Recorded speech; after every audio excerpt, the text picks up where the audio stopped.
So it's December 2022 in the UK, and we've had significant snow come down overnight. This is the most amount of snow we've had for about 5 years, and we still have cattle out grazing. So this group of animals, we're just going to give some supplementary feeding just because there's snow on the ground and it's likely to be on the ground for about a week.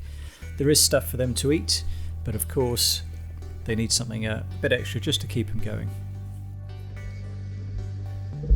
Outwintering is quite new here. It's only been happening the past 2 winters.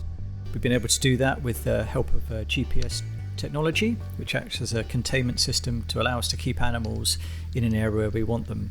These animals are grazing in a 200 hectare area, so quite a large area of wood pasture, which means there's grass, ancient trees and scrub.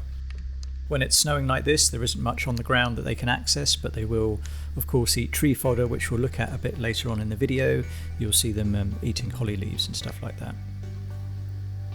So one of the reasons we want outwintered cattle is to keep the biological process going, especially for dung beetles, which now are emerging earlier in our warmer winters. So you get emergence of dung beetles that come out the ground and they need something to feed on.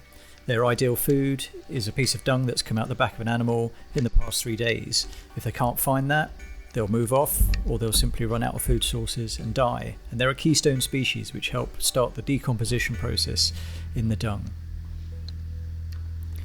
So these are Longhorn cows, which is one of the oldest breeds in the UK. Very good for conservation grazing because they're great at browsing and eating woody species, but also they're very docile. So we have a lot of visitors in this area, so these animals are used to seeing dogs, cyclists, pretty much anything. So having a docile breed helps reduce the risk when we're grazing on public sites.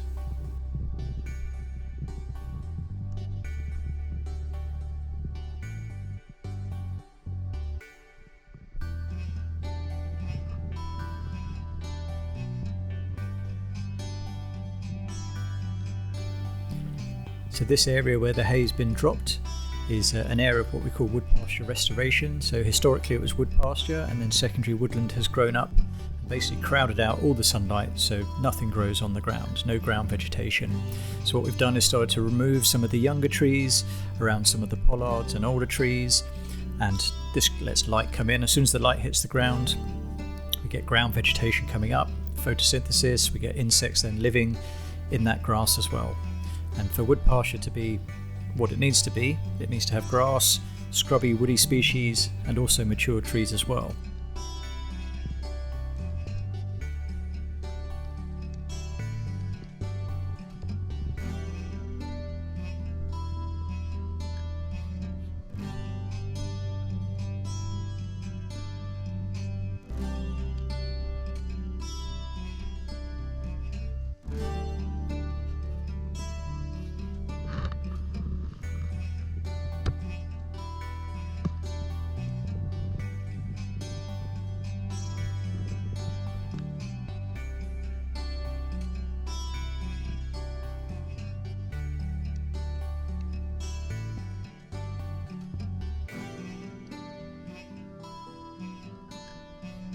So this is what animals will be foraging on when there's snow on the ground. They'll be eating what we call tree fodder. So this is mainly lots of holly leaves that we have, which the animals will graze on and give them a bit of food source to see them through until the snow melts. So tree leaves contains tannins, which are in large quantities would be poisonous to cattle. But because it's part of a varied diet, it doesn't cause them too many issues. Tannins also are a way of killing internal parasites. So we don't use ivermectin porn wormers, which basically kill internal parasites in animals, but they also are indiscriminate in their killing. So the ivermectin comes out in the dung, and then it starts to affect dung insects that then feed and start breaking down that dung, so it starts to kill them. So using the unintended consequences of using some of these medicated wormers is that we start to kill our insect populations.